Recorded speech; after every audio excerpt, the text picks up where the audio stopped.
Shifting focus, my colleague Sneha Koshi spoke with former Finance Minister P. Chidambaram on the Union Budget 2025. Listen in. Who was the former finance minister also during the earlier UPA regime. Very good evening, Mr. Chidambaram. Thank you very much for joining us. My first question to you, Mr. Chidambaram. Prime Minister Modi has called this people's budget. BJP and its allies is saying this is one of the best budget that people could have expected in years. As a former finance minister, how do you look at this?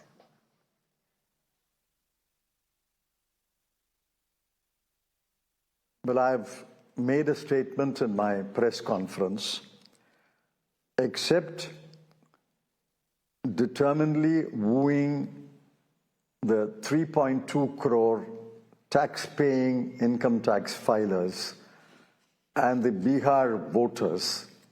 What is there in this budget for the vast majority of the people? What is here for the daily worker, casual labor? What is here for the Maganrega worker? What is there in terms of the non-income tax, but nevertheless tax-paying vast majority of the people? Everybody pays GST. Everybody pays tax when he or she buys petrol or diesel. What is there for these people? There is relief for the income tax paying people. That is 3.2 crore. There are 4 projects announced for Bihar. I'm happy for that.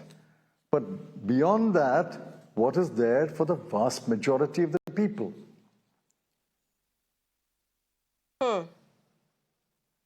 Mr. Chidambaram, even Congress has said this is not Bharat's budget, this is Bihar's budget. Essentially, you are also making that point. If we are just sticking to that, now, even the TDP, for that matter, has gone ahead and said this is just Congress with a very Shakuni mindset, with the winds going off their sail. Quite literally, they are very flabbergasted with how the budget has been put across. They are in fact claiming, and this is what the BJP is claiming, this is what Finance Minister actually claimed, that even though the tax rebates have been made, for whatever it is, the revenues are going to only increase. And I had the numbers, I'm trying to find it. I think 1.8 lakh crore revenue to be added is what they are claiming. How do you see all of this add up?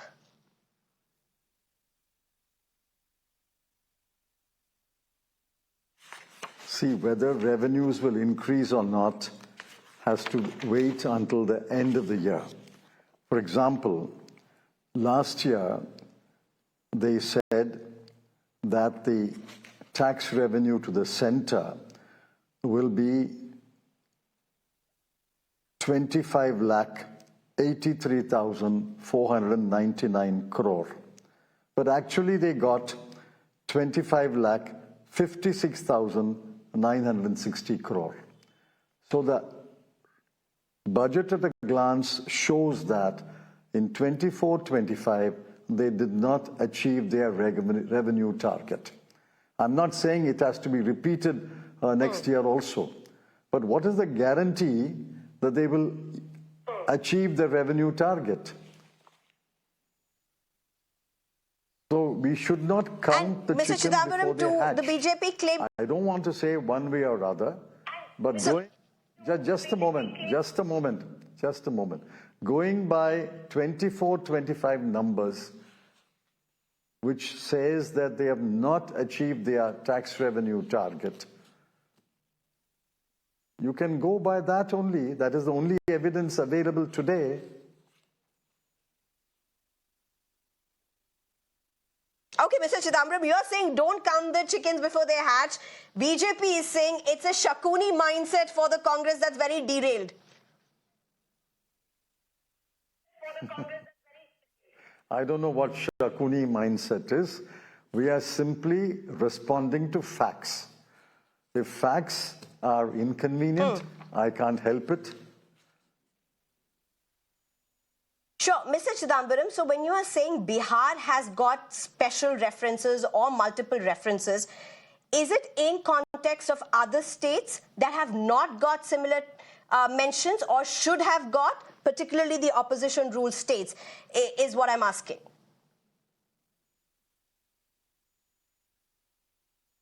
I am not saying that the finance minister should mention all the 29 states, but just as she highlighted the projects or announcements with respect to Bihar, she should have also highlighted some other projects or schemes or announcements for other states.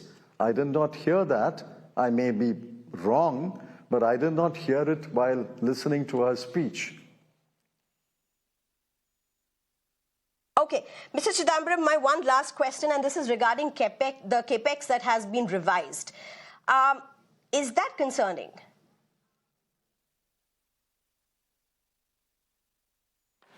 Of course it's concerning. Capital expenditure has been cut by 92,682 crore in this year, 24-25. Capital expenditure has been cut by 92,682 crore. And I have got the sectoral cuts also.